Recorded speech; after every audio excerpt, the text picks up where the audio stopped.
本節目只反映節目主持及個別參與節目人士的個人意見，與本台立場無關，敬請留意。大家好，歡迎翻嚟洪師傅星光頻道談奇異第13集。咁啦，當然有我師姐 June 啦，咁亦都有萬眾期待洪師傅。喂，大家好啊！而家開翻，唔緊要照出街。我哋即係話俾人聽，我哋係好認真咁錄音嘅。只係變咗一樣嘢咧，嗱，本來就season break噶啦，但係就好多朋友就 PM 我叫唔好season break啦，咁啊繼續啦。咁啊，最後講一講啦。而家我哋嗰個10月18號個 BBQ 網聚咧，就仲有位啦。係啊，唔多啦。咁啊，希望到時啦嚇，師姐會同阿 Sammy 會個別通知嘅。咁通知到你就嚟啦嚇，通知唔到你就揾我哋啦。不過放心，我哋一定會通知你哋嘅。咁好啦，我哋入正題啦。咁啊，今集嘅談奇趣聞啦。談奇趣聞。嗱，今集談奇趣聞咧，我想同大家分享咧，就係一種，咦，唔知係咪法術啊，師傅？唔緊要講。縮頭術。我咁睇你縮咩頭嘅啫。咁你有啲頭縮咗就唔係法術，嗰啲要睇泌尿科嘅，你要睇泌尿科嘅係。呢樣你知係嘛？我唔知㗎。阿尊師姐識親嗰啲都係中咗呢個縮法術。我肯定佢識嘅。你又知？你又知？我肯定佢識。因為你縮緊。唔係我。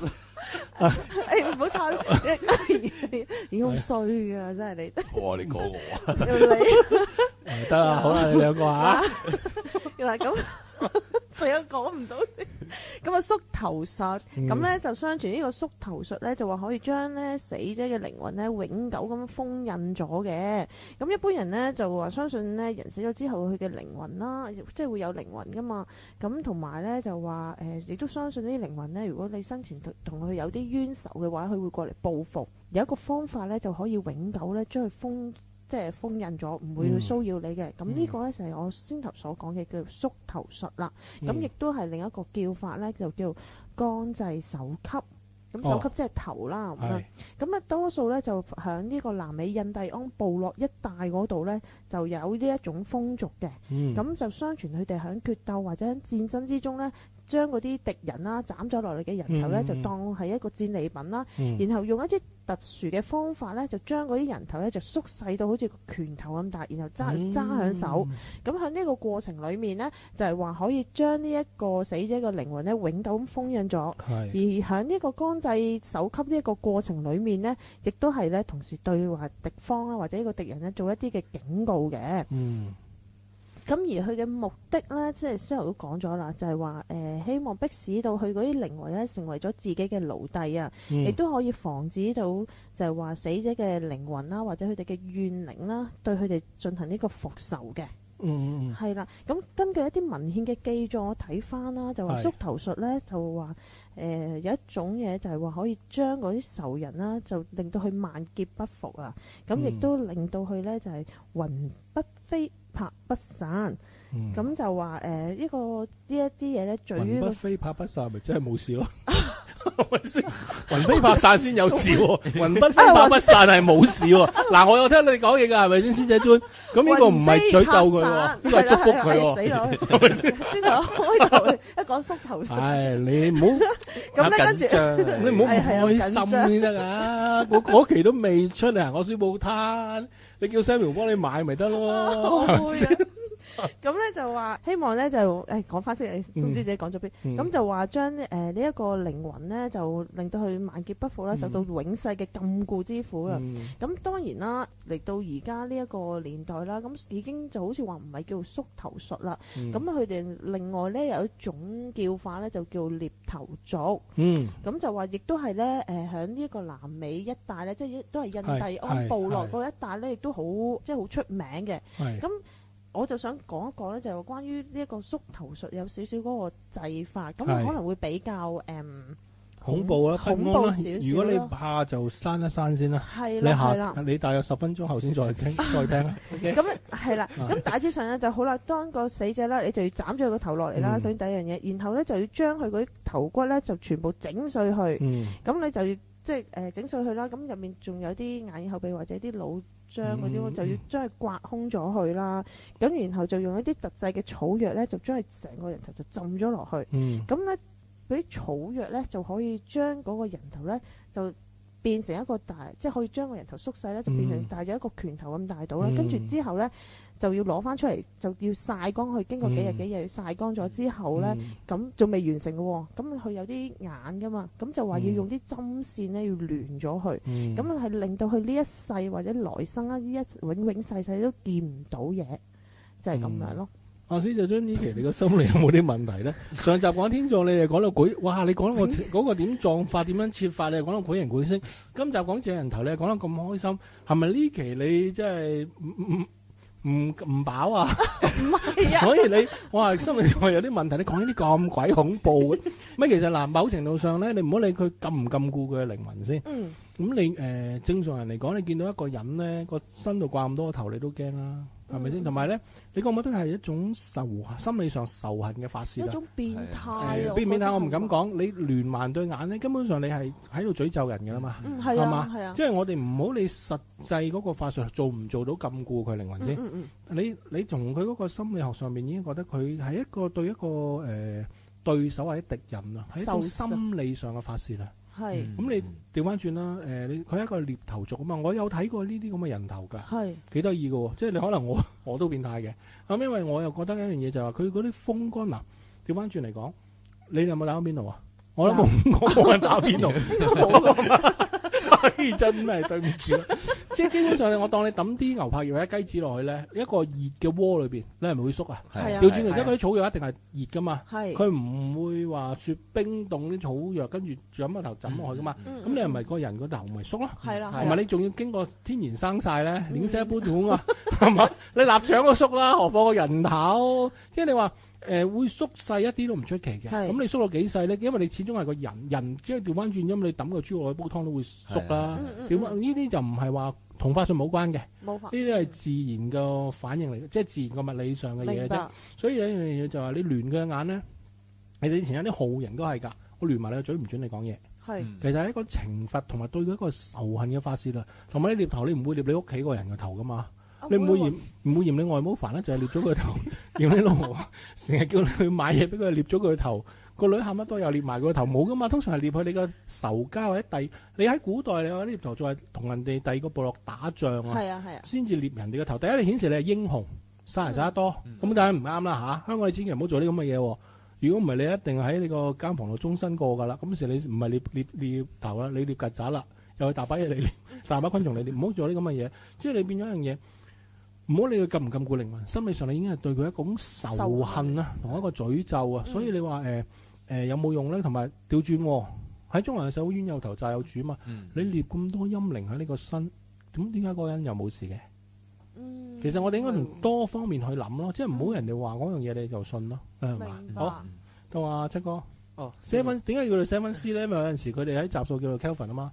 咁其實你個隊應該叫7哥嘛，咪7師啊，7師喂勁啊！通常好嗰啲 top model 咧，係我哋唔好開人哋個名啊，咩 B 啊，咩 S 啊，咩 A 啊，咦你勁我哋7師，咦先會捧紅7師，係啊，紅等嘅7師，好我哋喺網聚度俾個 name list 係7師，係啊，7師啫嚟啊，知道你啊7師，咁我就你係咪住7師噶？唔係啊，唔係，哇都得，我18樓師在樓下啊，7師 7，come on，do it，唔係，咁我就喺本書入邊咧就發現咗一個都唔係又裸體嗰啲係嘛？唔係，就係冤魂活捉兇手嘅故仔，係啦，咁其實咩書？我得繼續，冤魂活捉兇手，嗱你兩個咁抵死啊！呢個故仔其實發生喺1826年。喺南澳洲嘅一個小鎮度嘅，咁咧有一晚啦，有個當地喺個小鎮度好受人尊敬嘅農夫，咁佢就叫占士，咁佢就行過啦，即係夜晚自己散步，咁就行過隔離屋一個朋友屋企，佢咧就見到有一個點講咧，即係滿身傷痕嘅人。坐咗喺欄杆上面，就望住佢，傷痕累累的羅拉。唔係，咁咧，咁就指住個地下，咁望住佢指住個地下，咁佢第一眼咧一望咧就已經發覺係，哇好驚，係一定係覺得係鬼嚟嘅，因為佢隔離屋嗰個人咧就係已經失蹤咗3個月㗎啦，係啦，咁佢就覺得佢係鬼啦，嚇到尿都失禁啦，我哋冇講冇算係失禁，失禁，咁啊掉頭走啦。係，咁講翻去隔離屋嗰個人先，咁咧佢就叫費斯爾，咁佢原本咧係一個假釋嘅犯嚟嘅，咁咧後來咧就搞農場就發咗達，咁但係咧以前佢因為爭人錢坐監咧，怕充公啊，將佢啲產業充公愛嚟填數，咁咧佢就喺監裏面咧就轉讓咗俾一個朋友，監入邊一個朋友，咁佢就叫做華勞爾。咁點知咧呢個費斯爾咧，淨係坐咗6個月監，就好意外咁樣咧就放咗出嚟啦。咁但係佢嗰個產業係轉咗俾人啊嘛。咁就懷疑咧係因為佢轉咗俾人攞唔翻，就俾嗰個華勞爾就殺咗啦。咁咧當地居民咧就見到呢個華勞爾即係其實好多人都估係佢殺咗人㗎啦。咁但係咧仲要衰到咧着住個死者嗰條褲，即係偷咗啲衫嚟着啊！即係殺完人仲攞埋嗰個死者嗰啲衫褲着，係啦。咁呢件事咧傳到去當地警方度咧，咁就仔細盤問啦。咁直情出埋當地嗰個原相啊，就去埋雪梨日報，咁就揾死者嘅。咁嗰個農夫咧諗翻起點解嗰晚會見到呢樣嘢咧，就覺得事有蹊蹺。咁就同當地啲警方咧就去翻嗰個行過嗰個隔離屋嗰個農場個現場啊，係啦，個現場就開始掘啦。就原來佢真係俾人打死咗，仲要埋入去。咁係啦，咁就最後就當然啦，呢個華路爾咧就俾人判死刑。咁佢最後發覺係即係呢個冤魂點講咧？翻嚟督佢咯。係啦，係啊，講得就實際啲啦。咁呢啲咁嘅個案咧，成日都聽到嘅。咁其實你當真又好，假又好啦，都係講句啦，天網恢恢，疏而不漏啦，冤有頭債有主。你唔好以為有啲嘢做咗冇人知，其實時辰未到嘅啫。所以我哋都係講嗰句，你話老土又好，乜都好啦。做個好人就永遠好過做個壞人嘅，起碼你唔使日日提心吊膽啊嘛，係嘛？好 ，Sam Sir 嚟 ，U 針 V 針，係啦，冇錯，阿蕭幾犀利啊！傻啦 ，U 針 V 唔針啊！唔好咁蠢啊！真係 U 針埋針，我都唔會針。咁啊，其實師傅講得呢句咧，就其實講翻啲鐵達尼嘅故事啦。咁其實話說鐵達尼沉嘅時候係1912年，即係距離而家都成過100年㗎啦。係。咁去到即係當時候死亡失蹤嘅人數咧就1000幾人啦。咁後尾咧發展到去到90年代嘅時候咧，就不斷咧就曾經話有啲人咧就見到一啲船上，即係救翻一啲船上嘅生還者，即係100年後先救翻。係啊係啊係。咁啊其實咧有啲咩故事咧？咁啊有一個咧就喺90年9月嘅，咁啊就話有艘船啦，又喺附近，即係鐵達尼號沉沒嘅附近咧，咁啊見到有個女人啦，就係求救緊喎喺個冰山上面，咁啊。隻船咧就救咗呢個女人啦，咁啊呢個女人咧就話咧好彩咧，哇好彩你救翻我咋，咁我因為咧頭先咧就啱啱就喺鐵達尼號隻船度沉咗嘅，其實，咁但係咧即係佢即刻咧就去送咗去醫院啦，咁啊其實就發覺佢精神都係正常，即係其實係唔係一啲 short 嘅人嚟嘅，咁同埋咧驗埋佢 DNA 咧，佢真係30歲左右，咁點解會即係1912年到而家都好似唔覺佢有衰老咧？咁呢個係一個其中一個故事嚟嘅。咁啊，另外一個咧就再特別啲嘅咧，就係所謂救翻個船長。咁啊，因為當時候咧喺91年啦，91年8月咧，咁啊有個考察隊咧喺鐵達尼號沉沒嘅附近又做緊考察啦。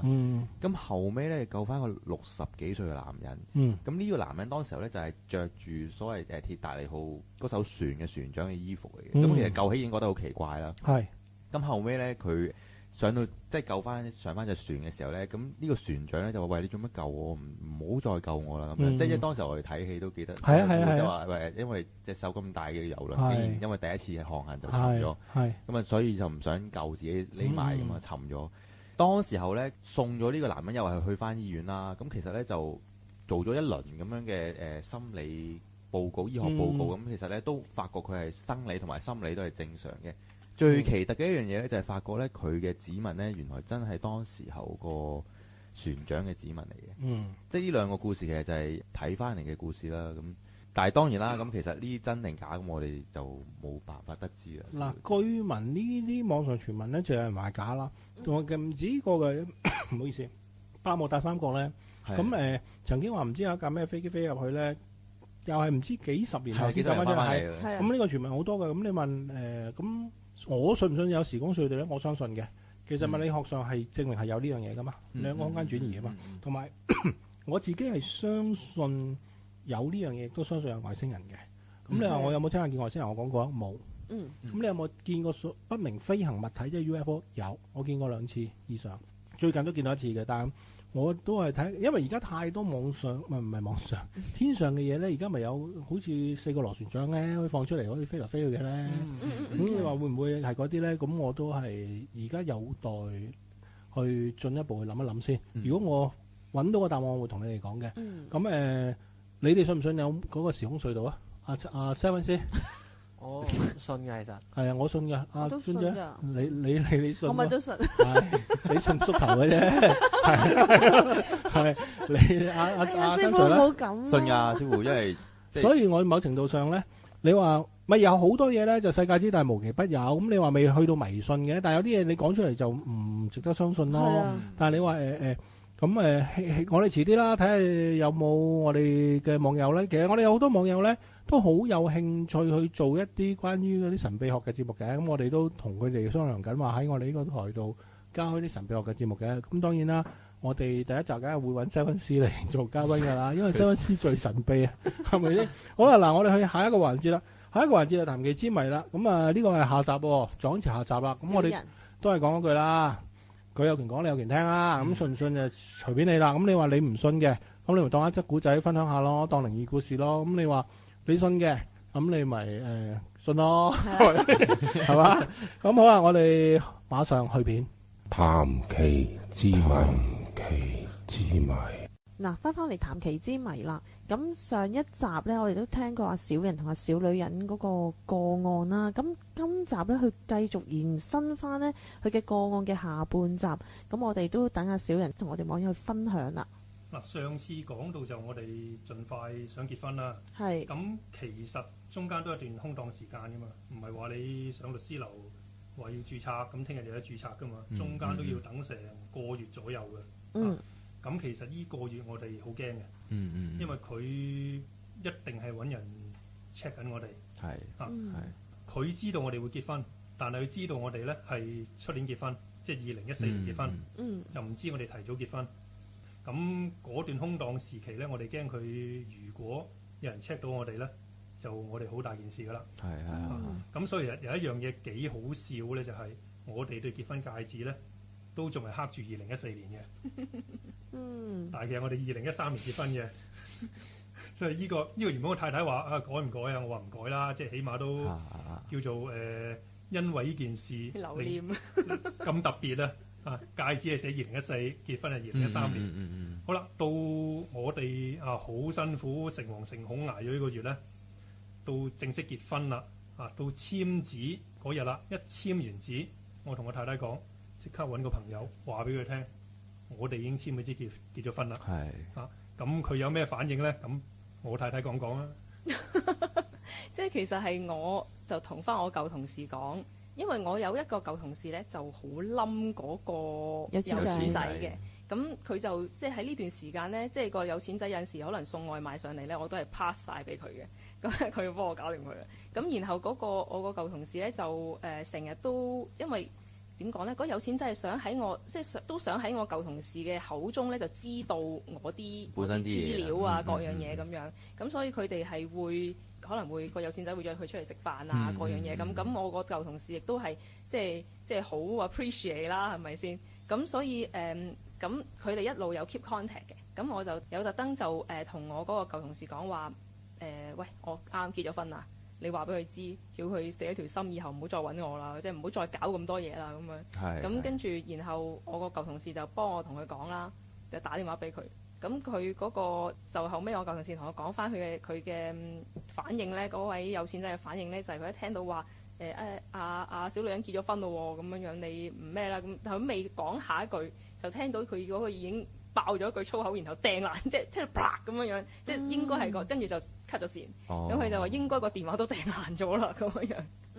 係啊，咁跟住然後我哋就當然好開心啦，唉，終於都聊咗件心事啦，唔使再煩啦。咁應該嗱你自己講噶嘛，你話未結婚之前你都仲有機會，咁結咗婚咁我已經係人哋老婆，咁你就唔好再揀人哋老婆啦，係咪先？即係佢嗰時自己講到好口響噶嘛，咁所以跟住之後我哋就諗住，呢件事應該就不了了之啦咁樣樣，咁然後都好似係平靜，冇記錯應該係平靜咗一段時間嘅。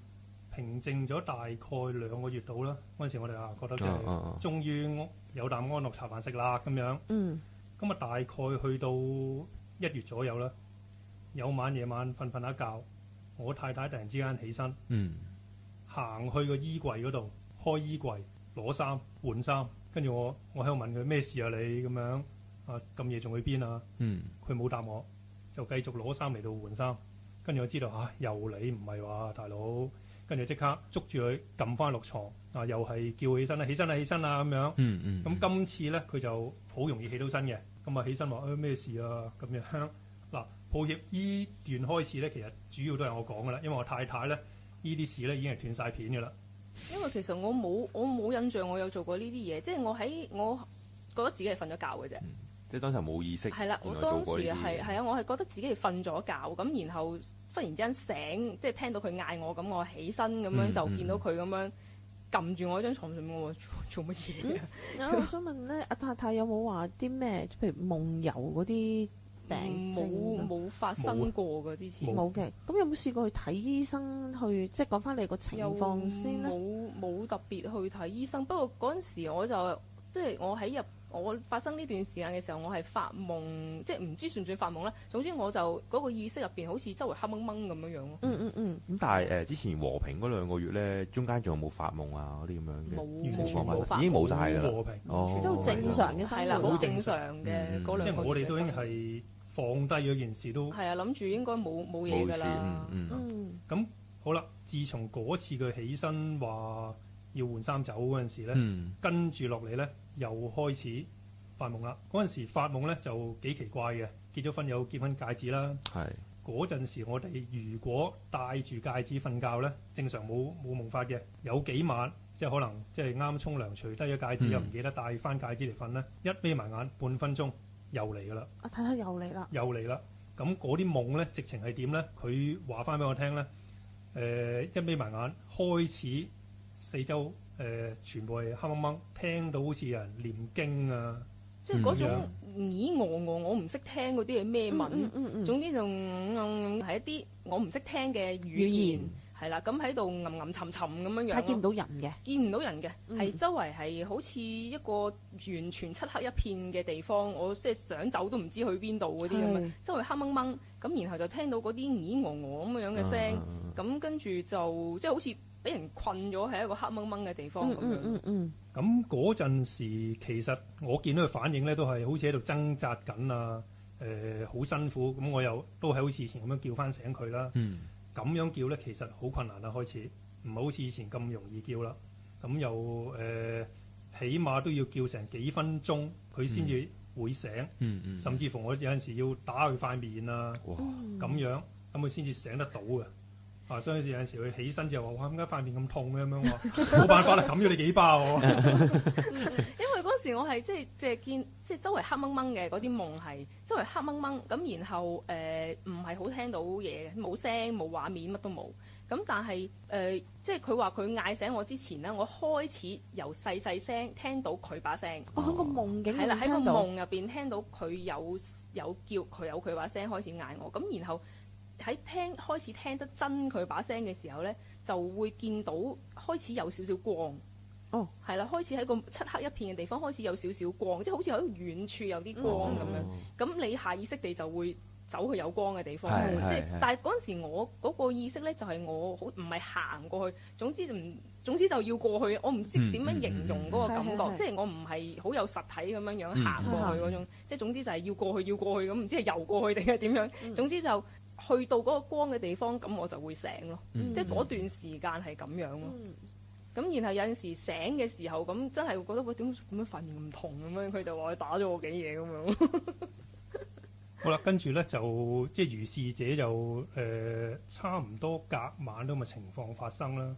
咁直至去到情人節前幾日，咁咧有晚我就翻嘢嘅，咁我太太就 WhatsApp 我話頭痛啊咁樣，佢喺屋企，咁我哋早啲瞓啦咁。咁跟住就我夜晚翻到嘅10點零11點啦，翻到屋企噶嘛，我見到太太哇攬住個頭好痛喺張床嗰度，攣弓蝦米咁樣，跟住埋問下你咩事啊咁，跟住佢就冇答我，突然之間起身，又係行去個衣櫃嗰度做翻同一樣嘢，係即係換衫走，跟住我話你想去邊啊？咁佢跟住擰過嚟望住我啦，話用一把好粗嘅聲，雖則未係男人聲，但係好粗嘅聲就話我而家就帶佢走咁樣。哇！即係成日轉咗聲，好似變咗第二個人咁啊！又未話變第二個人嘅聲，但係把聲好粗魯啦，好粗魯嘅聲，係即係擰轉嚟望住我而家就帶佢走咁樣。跟住我冇辦法啦，嗰刻我就一樣捉翻住佢，撳翻佢落床話你帶佢邊度啊咁樣。跟住佢又話你都唔中意佢啊，我咪帶佢走咯。咁樣點解會咁講咧？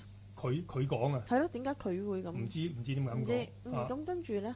跟住我咪話嗱，我小學嗰陣時咧，哎呀叫做讀過下天主教小學啦，冇辦法啦，攞翻小學嗰啲嘢出嚟咪乜都冇辦法嗰陣時，唸下咩天父經啊、聖母經啊咁樣。跟住佢話我唔驚呢啲嘢嘅，佢咁樣同我講。跟住咪我唔理佢啦。跟住我唸完之後冇，佢都唔肯走。咁跟住我咪唯獨是係鬧佢，話你我驚你乜嘢啊？我有咩未見過啊？即係我講。咁跟住佢就跟住冇辦法，又要冚多我老婆幾巴。乘機啊！家暴。咁跟住我就不停要鬧咗一段時間，佢先肯走啦嗰陣時。走之後咧，我太太馬騰啊，有咩事啊咁樣，無啦啦又開晒燈嘅咁樣。咁跟住我先同佢講翻，又嚟啦。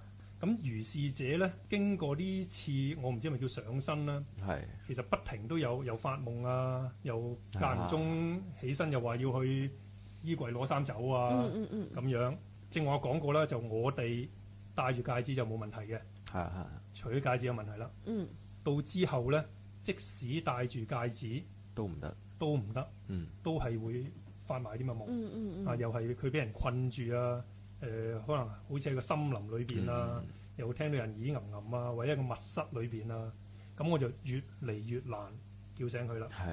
即係可能開頭叫2下醒，跟住又叫1-2分鐘醒，跟住幾分鐘再加幾巴先醒咁樣。咁最後可能成5-6分鐘又搖又揈咁樣先至醒得到我太太。咁醒咗之後咧，其實佢都完全唔知發生咩事。咁其實咪係嗰一次唯一一次就聽到把聲係轉咗嗰次，即係唯一一次係咁樣。唔係唯一一次，係第一次。之後每一次都係。仲有嘅，之後都有。之後都仲有。好啦，到跟住落嚟咧，我懷疑係嗰個有錢仔，即係唔知係咪佢可以上到我老婆身，走嚟同我講數。佢有冇話佢自己係邊個？即係嗱，呢個我懷疑啫。咁佢直情話你都唔中意佢嘅，我而家就帶佢走啦。跟住我話你係邊個啊？你又唔係佢同事，又唔係朋友，又唔係鄰居，又唔係親戚，極其量只可以講係識得嘅人。即係我咁樣同佢講，老實講，中間夾雜住唔少粗口，冇辦法，因為我一來所難免嘅，好猛，二來我自己都好驚，三來我唔知可以點做，即係唯有諗住咁樣可以嚇走佢啊咁樣。咁嗰陣時就我都冇辦法，又冚我老婆幾巴。咁佢話咧：你打我唔痛㗎，咁係打到佢嘅咋？你打我冇用㗎咁樣。即係其實同佢對答到㗎喎。係啊，好清楚對答㗎。但係嗰陣時佢把聲係雖則都係女性嘅聲音，但係就變咗好粗魯啦。咁嗰陣時又搞好耐，其實真係冚幾巴冚到即係面都腫埋。係啊，面都腫埋咁樣。即係冇辦法，咁好啦，又一次咯，咁跟住咧，隔咗幾晚又嚟多次啦，又嚟多次，咁其實我都知咩事啦，嗰陣時已經變到係唔驚噶啦，只係覺得煩厭。好啦，又想佢又無啦啦又起身，跟住我知咩事啦。咁啊，佢今次咧就扮冇嘢，扮好似好平和啊，唔係同我講數咁樣。跟住我就問聽日使唔使翻工啊？佢又答我唔出，因為我太太同我同一間公司做噶嘛，而家即係佢翻咩更都知啊嘛。我聽日使唔使翻工啊？佢答唔出。跟住咧，我哋有養貓嘅，咁啊知隻貓。呢隻貓咩名啊？貓咯，即係答講唔出佢咩名咁樣啊。跟住我話你又想點啊？跟住又出嚟同我講數啦。啊，又話我叫我放棄佢。跟住咧，佢又話我會介紹好多靚女俾你㗎咁樣啊，俾啲錢你啦咁樣。我話我唔要啊，你好煩啊！我聽日要翻早啊。啊，嗰陣時都唔識驚啊，已經覺得好煩啊。啊，咁啊又係鬧一輪咁樣，又係少不免又冚我老婆幾巴咁樣，搞咗好一大爛餐咁，佢先又肯走咁樣。好啦，同一晚咁咧，嗰次都搞咗好耐嘅，嗰次搞成我諗半個鐘都有。哇！又搞半個鐘。嗰次直情鬧到我喉嚨都沙晒，我之後我都出唔到聲咁滯。搞完之後半個鐘，我老婆醒翻。我老婆醒翻之後咧，因為俾我冚得大力，佢又喺度喊。因為其實嗰下係我淨係知道我瞓咗，咁跟住瞓下俾人打，咁跟住我就。跟住然後我醒嗰下我就話做乜嘢？我醒啦！我醒咗！我就係記得我係咁嗌我醒咗啦！唔好打啊咁樣，因為我以為我係可能發惡夢喺度掙扎，好似佢之前咁樣拍醒我嗰啲。咁我醒咗啦，唔好打啊！咁但係佢仲係咁嚼喎。跟住我唔好，跟住我就開始發脾氣啦，即係我嬲啊！我都醒咗啦，你仲打咩啫咁樣？跟住我就發脾氣咁，跟住然後我就喺度喊啊！你打我啊！你打我唔要你啊！咁樣我就記得咁樣講。因為嗰刻我根本都分辨唔到佢究竟係仲係被上身啦，清醒定係仲係嗰個狀態。因為佢之前又喺度扮冇嘢啊嘛，曾經試過，咁所以我都冇辦法啦。佢即使係醒咗，我都要求證下先呢樣嘢。跟住佢又喺度問，又話要我答佢啲問題咁樣樣，跟住我答咩問題啫？無啦啦，我咪就話我都醒咗咯。咁佢有冇話點解去嗱？佢開頭都話中意你太太啊，咁有冇話咩原因啊？又話會唔會你同佢即係你三個之間有一啲嘢係牽連到嘅咧？即係如果唔係，佢唔會咁樣咁纏繞住你太太同你。其實呢個有嘅，不過一陣最後會講。咁好啦，呢次成半個鐘頭上身之後咧，咁我哋都後尾平復咗成個幾兩個鐘，先至再瞓覺。一瞓又嚟，今次咧嚟咧嗱，我唔知係咪佢派一個女性嚟啦，佢就同我講扮到好無眉咁樣，你好啊，我好正啊，不如你要我啦，唔好要你太太啦咁樣。嗰陣時其實我已經好猛啊，我話你又想點啊？你唔好煩我啦，你走啦，你點講都冇用噶啦咁樣。跟住佢見我空都係兩空咧，咁就走咗啦。即係今次又我唔使打我太太，就好快走咗。佢打會死㗎啦。幾分鐘啦，知道我無動於衷，我就走咗啦。咁好啦，如是者咧就過咗幾晚之後，我太太沖完涼啊嘛，喺房嗰度，通常佢沖涼先入咗房咧就攤喺度，可能篤下電話啊，睇下電視咁樣。到我沖完涼入嚟咧，見到我太太咧，佢就坐咗張床上邊，雙眼炯炯有神咁望住我。咁我知道你又嚟啊！你煩唔煩啊？嗰陣時真係好煩啊！已經，我已經真係想講粗口啦。咁嗰一刻佢話：你唔好嬲住，我嚟同你慢慢講下啫。咁佢話：有錢仔之前做啲事咧，其實我哋都知嘅。咁不過咧，呢個有錢仔就想問清楚你交唔交換，即係我交唔交換。交換意思就係我放棄我太太，而我可以同我以前個女朋友喺翻埋一齊。我亦都同佢講，我唔會斬釘截鐵咁講，我唔會。咁佢話佢明㗎啦呢啲。咁跟住咧，仲喺度傾咗一陣偈啦。即係我見佢都正正常常咁樣，佢都唔贊成嗰個有錢仔咁做嘅。係咁佢話因為我同我太太都已經係正式嘅夫妻。唔應該去拆散人哋家庭嘅，咁但係因為嗰個有錢仔咧問清啲嘢啫，咁如果你已經話唔制咧得，咁同埋咧佢亦都講話我哋即係嗰個有錢仔咁纏繞我太太咧，其實我哋三個人咧呢個恩怨已經係有咗幾世嘅啦，唔係今世得出嚟嘅。之後咧佢就講完即係傾下偈、傾下閒偈啊咁樣，講完一輪之後咧，佢就話咁冇嘢我就走先㗎啦咁樣。即係呢番説話都係由小女人把口講出嚟嘅。我睇到㗎嘛，因為我太太已經係斷晒片㗎啦嘛，完全係我親身經歷。咁好啦，咁仲有冇嘢？我話冇嘢㗎啦。跟住咧少少奇怪啦，佢話我走㗎啦咁樣。好啦，佢跟住眯埋眼，慢慢耷低頭，跟住咧我太太就成個一中咗去前邊，跟住之後就醒翻啦。我太太蒙蒙眼咁啊，咩事啊咩事啊咁樣。我正話咩事啊？點解我坐咗喺度嘅咁樣？佢完全唔知係咩事啊。因為我之前係印象之中，我應該係攤咗喺度睇緊個電視。咁唔知跟住然後就唔知係瞓咗定係點樣啦。總之就我冇印象我係坐喺度嘅。所以就忽然之間即係醒嗰下，點解我會坐喺度咧？咁樣樣，所以我就問佢點解我會坐咗喺度？係我冇咗，即係我係唔知道發生緊咩事，點解我會坐喺度？所以我問佢點解我會坐咗喺度嘅咧？咁樣。咁先生即係少雲咁嘅時候有冇同你講翻話先頭發生咩事？有啊，佢同我講翻，我都好 O 嘴。即咁都得。咁我跟住有咩事發生？咁其實跟住之後咧就平靜咗噶啦。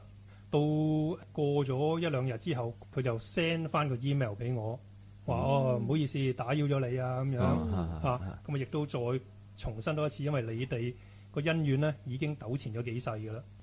咁我打蛇隨棍上啦，問佢喂，其實咁究竟我哋呢幾世發生咗咩事啊？咁樣跟住佢話咗俾我哋聽，呢幾世究竟係有啲咩纏繞嘅恩恩怨怨啦。咁我都講啦。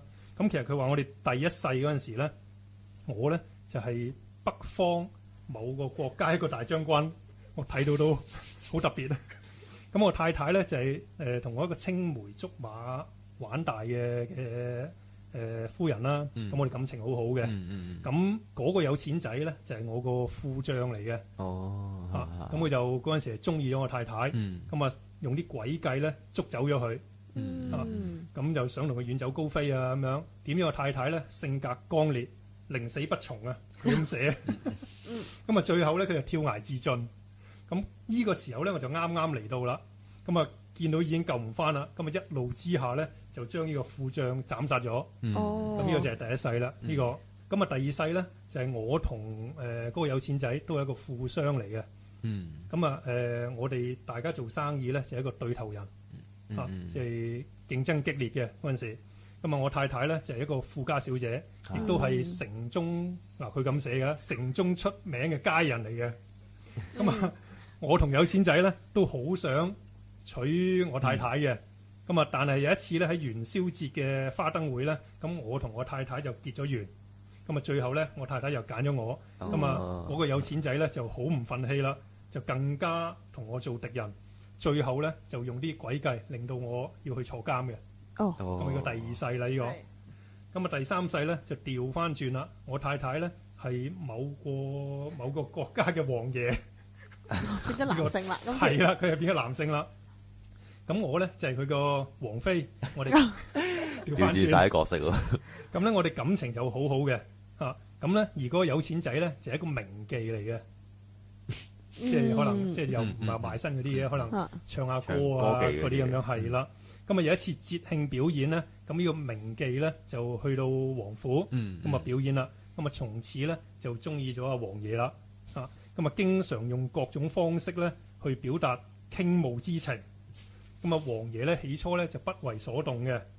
咁咧最後即係始終王爺都係幾正直啦。咁啊但係名妓咧喺一次宴會之中咧喺啲酒嗰度落咗藥。咁啊焗阿王爺娶咗佢啦。阿王妃你咧？我大婆咯，二奶啦嗰個。咁啊當然我好不滿啦咁樣。咁啊王爺心中咧始終都係中意王妃嘅，都係中意我嘅。咁娶咗名妓之後咧，其實佢焗娶嘅啫。但係王爺對阿名妓咧都係好冷落嘅，根本係打咗入冷宮嘅咁樣。咁啊名妓咧終日形單隻影，就最終咧就萌生惡念咁啊落毒咧就殺死咗王妃即係殺死咗我，以為殺死咗我咧，咁啊王爺就好中意佢啦。點知王爺咧就都係唔理佢，王爺好傷心嗰陣時咧，就喺王妃死之前咧就作咗一個承諾話我哋有生之年咧都願作凡夫，相守一生，下一世啊，只盼與愛妃平安相守一生。咁啊，王妃死之後咧，王爺就好意志消沉，最後都係死咗嘅。咁啊，明記咧始終都冇得到王爺嘅愛，到死嗰一刻咧，仍然係即係抱住呢個執着同埋仇恨。咁樣啦，咁所以就呢3世簡單講，佢都輸俾我啦。咁所以佢啲今世都輸俾你啦，今世都輸俾我啦，怨靈嚟。嗱，你睇完咧，佢講翻俾你話，你同阿小女人呢3世嗰個你哋3個之間嘅恩怨情仇啦，咁再加上阿小女人呢，就發生咗一啲咁嘅事，咁你當時有冇話揾啲咩求助？因為其實嗰陣時想揾求助，但係唔識邊度揾求助。真係想嘅嗰陣時。即係其實之後，但係我諗相信你應該比較放心，唔會再驚個有錢仔會再嚟搞你哋嘅啦。如果即係經過呢次到而家呢一刻，都冇再任何嘢啦，都冇任何嘢噶啦。最後而家未有任何消息。咁啊好啦，咁啊今集咧，即係聽翻阿小人同小女人咧呢一個嘅個案啦，咁我都希望啦，你哋都繼續就開開心心啦，生活落去啦，咁啊同埋白頭到老啦，咁唔好再話有啲乜嘢特別嘢發生喺你哋身上啦，好嘛？多謝晒，我都希望係咁。咁都好多謝阿小人同阿小女人今次上嚟啦，咁啊抽出去寶貴嘅時間啦，上嚟同我哋分享咗呢個個案嘅。咁我哋今集嘅談奇之謎就差唔多啦，咁我哋到下一個環節。談奇感謝嗱，又翻嚟談奇感謝啦！今日咧，我哋好榮幸咧，請咗位美女上嚟嘅，個名叫 Amazing。咁一陣聽完佢嗰個個案之後咧，你就知點解佢叫 Amazing 啦。咁咧，佢係一個我形容下佢先，係一個高高瘦瘦啦、白白淨啦、長長秀髮啦、眼大大啦。典型嘅美女 Amazing。 好啦，你開咪啦。 Hello， 大家好，我係 Amazing 啊。人靚聲貼，多謝阿 June。咁就我想今日上嚟咧，就係因為其實我之前因為一直都冇時間，而家一有時間咧，咁我就上嚟去講翻我自己嗰個經歷啦。咁我其實咧就係大約半年前左右啦，咁就聽咗師傅咧嘅節目，咁我就膽粗粗咧就上嚟去揾師傅幫助我嘅。咁我就揾師傅去幫助我姻緣方面嘅問題啦。我自己姻緣呢，就係、是、因為我其實有一段時間我就冇拍拖，係啦，冇理由㗎喎呢樣嘢。師傅當初都見到我嘅時候，都話你唔需要啊，你唔似係冇喎咁樣。幾耐冇拍拖啊你？我諗大約都差唔多1年左右咁上下，係啦。咁我嗰隻冇拍拖，唔係話我係完全係零咯，係零 market。冇零 market 係冇呢個完全冇異性緣啊。係啦。咁連朋友介紹都冇，係啦。即係去到係真係完全接觸唔到咯。咁跟住即係師傅開頭都講笑乜事喎？你都唔會啦，係咪你呃我啊咁樣？我真係冇喎咁樣。咁跟住就即係我喺師傅度求嗰啲嘢啦，我就喺度即係其實都開台好快啊！講緊係頭一個禮拜啦，講緊就已經咧有一個好 amazing 嘅嘢係發生嘅，同你個名有關嘅。係啦，真係好 amazing 嘅，就係咁我每一日我翻工啦，咁我都會搭同一班車搭巴士嘅。咁都係同一堆咁嘅人翻工嘅啫嘛。咁但係咧，突然間咁我差唔多落車啦，有一日有個男仔無啦啦咧就喺度拍我，小姐你跌咗嘢喎。咁其實我係冇，即係基本上你即係成日晨早流流，你唔會抄嘢，即係你會喺度瞓覺啊，咁搭車翻工。咁我呆滯滯咁，我係咩？咁我擰轉頭望一望個位啦。咁其實係冇嘅喎。咁跟住咧，嗰個男仔佢自己都好似好唔好意思咁樣，就覺得其實係冇嘢跌嘅。咁但係佢就無啦啦叫我去望一望，小姐你跌咗嘢咁樣。咁其實嗰個男仔都係一個後生仔嚟嘅。咁跟住咁好啦，我都係如常咁翻工。咁但係喺嗰段期間頭一個禮拜咧，就已經咧我係 feel 到突然間我眼前多咗好多異性，即係喺條街唔識嘅。但係多咗好多男仔喺我眼前出現咁樣，即係可能係有一個機會，可唔可以咁講咧？都未係機會嘅，即係我可能見多咗靚仔，可唔可以咁講？哦，靚仔或者係多咗我比較同我同年紀啊嗰啲嘅異性嘅出現咗嘅。咁跟住之後咧，第2個禮拜啦，咁就其實一路都因為其實一路都係我有去放風咧，就同啲朋友講有咩人介紹俾我啊咁樣，即係我都好主動又好積極嘅其實，咁但係都一路都冇。咁喺第2個禮拜裏面。咁我啲朋友身邊朋友咁開始話不如我哋去一啲聚會啦，即係有機會識到異性咁樣。咁跟住最又係好 amazing 嘅嘢咧，就係我有一個遠房親戚啊，佢就係即係好年紀大，係阿姑婆級嗰啲咁樣。咁佢有一日就打電話俾我媽咪咁阿女佢而家有冇拍拖啊咁咧？咁我媽問冇啊，做乜嘢？我有個朋友個仔。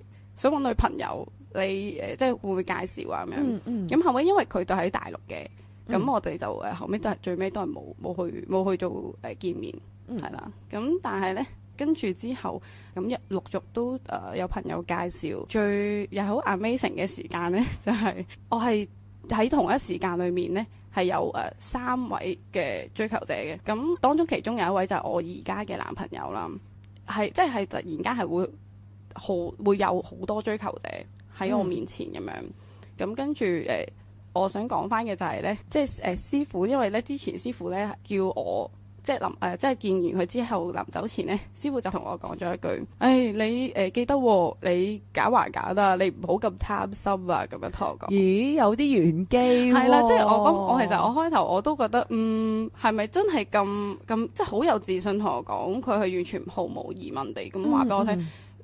你記得你即係揀定一個就 OK 啦。跟住咁我都後尾我去到第3個禮拜，即係3個禮拜至3個禮拜半期間，咁我即係突然間咁多嘅追求者，咁我就即係回翻喺師傅講嘅嘢，咁我即係覺得好即係好 amazing。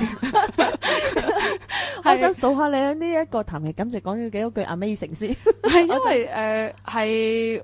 你真係冇諗過，即係我信師傅一路都即係諗係啦，師傅會幫到我。咁但係我第一真係冇諗過我話可以個效果咁快啦。係咧，真係講都係3個半禮拜係嘛？係即係大約3個半禮拜。咁而家係咪仲係同緊嗰個一齊？係同緊嗰個一齊。就係先頭同你一齊上嚟嗰位。各位網友可能唔知道，我係見過佢而家嗰個 amazing 啦。因為先頭咧呢個 amazing 好好啊，咁送去上嚟呢一度啦，咁嚟錄音嘅咁樣，咁你又要珍惜噶咯喎呢個。我會啊，同埋即係我想講就話師傅幫嘅唔係即係佢突然間佢可以幫你搬一個男朋友、搬一個女朋友俾你。而係佢會俾，即係佢嘅力量啦，可以幫咗我哋多咗個機會去達成我哋想要嘅嘢。咁機會喺你眼前，係你自己去唔去爭取，係啦，去把握咯。係啊。咁我都希望各位聽眾，即係有困難或者咩嘢都，即係遇到機會嘅，好好把握，同埋好好珍惜所有嘢。咁amazing 啊！我又講多次啦。咁好啦，咁今次你上嚟分享咗呢個姻緣嘅個案啦。咁有啲咩想同師傅講啊，或者想多謝阿師傅啦？梗係首先要多謝洪師傅先啦。咁同埋你真係好 amazing 啊！你真係，因為係啊好開心啦。咁識到師傅，咁都聽到佢好多道理啊，咁樣都其實都聽過好多唔同嘅個案，咁我都覺得好開心。咁我嚟緊都其實我今日上嚟我都係有再揾師傅嘅，咁就係啦，咁就關於自己嘅工作啊事業嘅，係啦。咁我都好希望啦，咁amazing 咧，你有另外一個嘅 amazing， 甚至咁多嘅 amazing 啦出現啦，一定好。咁我都好期待你上嚟第2、第3，甚至乎更多次嘅談期感謝洪師傅，一定 OK。咁好啦，唔好咁客氣。嗱，我哋完咗呢個談期感謝啦，精唔精彩咧？OK 啊，係啊，都 OK 啦，精彩係啦，咁嗱，咁我今集我哋咧同大家分享嘅佛牌咧就叫貓碌角。講，好，你聽到咩料先？嗱，我貓碌角嗰度咧就有一啲資料啦，就話呢一個貓碌角咧就近排比較新興嘅佛牌嚟嘅。咁對於正財同埋偏財，甚至乎橫財咧都有好強勁嘅功效。咁就話亦都可以招嗰啲生意上門啊、財源滾滾啊咁樣啦。咁貓碌角嗰度咧只係一個統稱。咁咧就話有分係真係貓碌角一隻即貓嘅屍體啦，有貓胎碌角啦，有貓胎盤碌角嘅，即係我睇到網上一啲資料啦。咁主要都係講啊，增加個靈感啊，守護主人啊，招橫財偏財嚟賭博啦咁樣。咁首先我講一講咧，就係話首先講話純貓嘅碌角啦，咁有兩種，有分大同細啦。主要嘅材料就係話出生之後見光嘅貓，咁包括一啲細嘅貓仔啦，或者啲大嘅貓啦，喺自然死去嘅時候咧，就將佢咧就製成呢一個碌角嘅，咁就經過一啲師傅嘅開光之後啦，咁就做咗呢一樣嘢啦。咁當然啦，如果講佢嗰個功效咧，就話咧呢一個貓嘅碌角嘅功效咧就係最大嘅，亦都係話嗰個靈感保護力係好強。但係相對嚟講細嘅貓碌角咧就會比較細啦，相對嚟講係比較少啲，但係佢嘅招財功效咧就會相對係高嘅。咁另外一種咧就係師傅所講啊，師傅講㗎啦，就係貓胎碌角啦。咁顧名思義，貓胎碌角即係話其實仲係喺一隻母貓嘅體內裏面，係啦，媽媽貓裏面啦。咁主要咧就係話一啲意外枉死嘅懷孕嘅貓媽咪啦，咁嗰度咧就攞出嚟製造嘅，咁亦都係啦。由於即係因為佢係未即係正式出世啦，係啦，咁有啲意外啦，咁相對佢嘅怨氣係比較重嘅。咁即係將佢整成咗呢個貓胎碌角之後咧，佢個靈動力咧就會好強。咁同埋佢個招財力咧，亦都好強嘅。咁但係相對佢如果要保護主人咧，嗰個力度咧就會較弱。咁亦都但係呢一樣嘢就比較易供奉啲，即係易戴嘅，即係適合即係易啲適合人戴啦。咁最後一種咧就係話貓胎盤碌角啦。咁顧名思義就係個胎盤啦。咁就係話呢個靈動力咧，同埋佢嗰個保護主人嘅力量咧，相對於先頭所講嘅貓碌角同埋貓胎碌角咧，係相對係比較遜色一啲。咁但係就同埋佢個招財同埋靈感方面係較低嘅。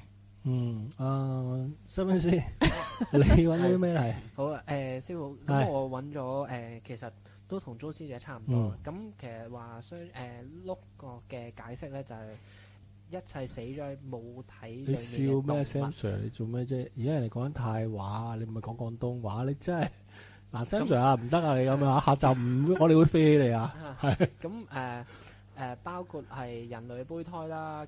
或者係喺母體裏面攞出嚟嘅胚胎咧，都叫碌角嘅。咁如果係雙胞胎咧，就會叫做辣絨。係啦。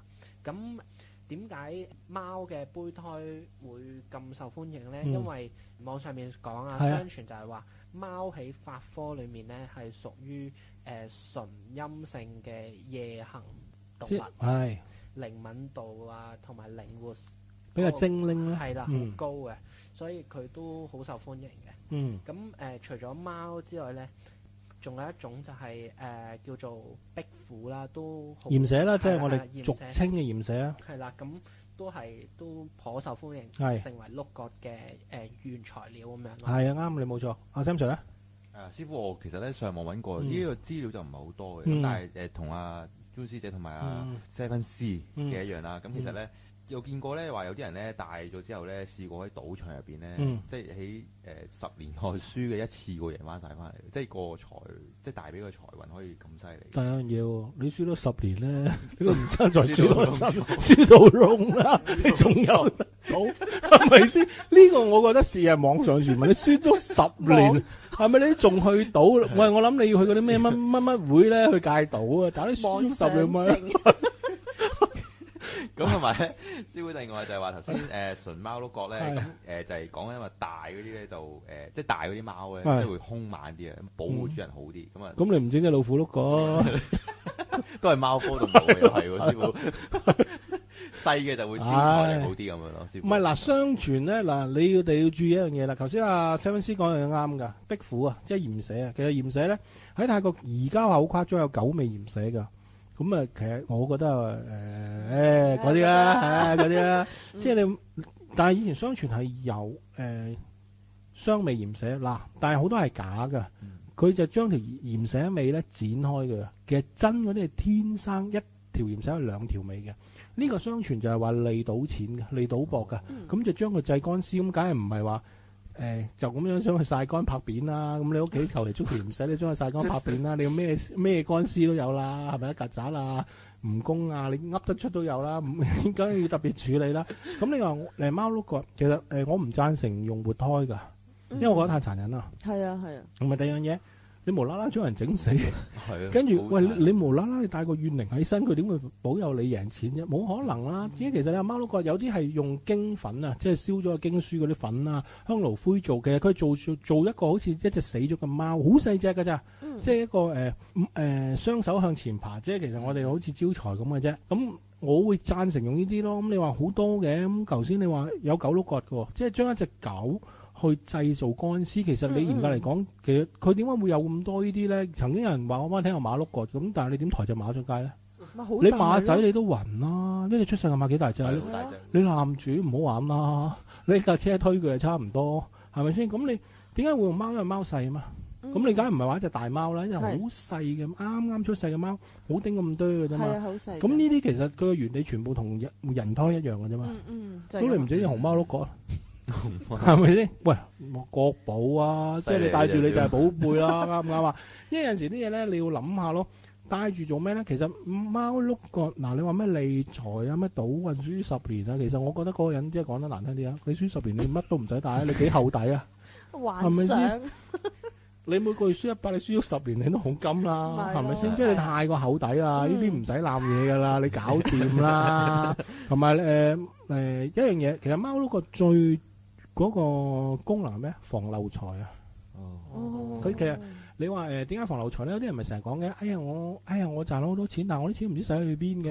哎呀我唔知嘅喎，我又冇買衫，我又唔睇戲，好多㗎啦，我哋見下都有啦。係啦。我又唔花天酒地，又唔食煙，又唔飲酒啊！我啲錢去咗邊咧？係喎，成日都咁喎，好鬼得意喎。跟住就我哋叫漏財啊，喺玄學上。所以你另外一樣嘢你諗就係佢防止漏財嘅啫。咁你話正牌定陰牌咧？咁你真係一隻碌角咁嘅陰牌啦，傻都知啦。咁你正常嚟講，佢唔有和尚出嘅，但唔多咯。咁你要睇翻出嗰個師傅佢嗰個心境啊，同個心術啊。咁有啲你話整咗出嚟一隻活生生嘅貓，你劏咗佢攞佢個 B B 出嚟，咁梗係有問題啦。呢個仲如果話你聽正牌，你傻嘅啫，係嘛？明白。嗱，今集嘅佛牌咧，我哋就差唔多啦。咁約見洪師傅呢個環節都係繼續嘅。咁好歡迎各位網友啦。咁如果需要師傅嘅幫忙嘅話咧，咁可以 email 俾我哋啦。咁啊一樣啦 ，email master熊仔@yahoo.com.hk。咁亦都係講咗好多次啦，寫上你嘅中文全名同埋聯絡電話。咪而家好咗啲㗎啦，放心啦，我哋一樣唔理嘅啫。同埋咧，都係嗰句啦，拉多些少。冇錯。嗰個叫做。我嚴格嚟講，嗰個4個人係4個人發生咗一件好都嗱，我就覺得唔恐怖嘅，可能我聽得多啦。咁我可以用匪夷所思4個字嚟形容呢件個案咯。咁今日時間差唔多啦。咁我哋下集翻嚟再見啦。多謝你哋收聽，好 ，thank you，拜拜。拜拜。如果對本節目有任何意見，歡迎電郵到洪師傅星光頻道，電郵地址係 master熊仔@yahoo.com.hk masterhungzai@yahoo.com.hk 或者可以瀏覽我哋嘅網站，我哋網站嘅地址係 www.masterhungzai.com masterhungzai.com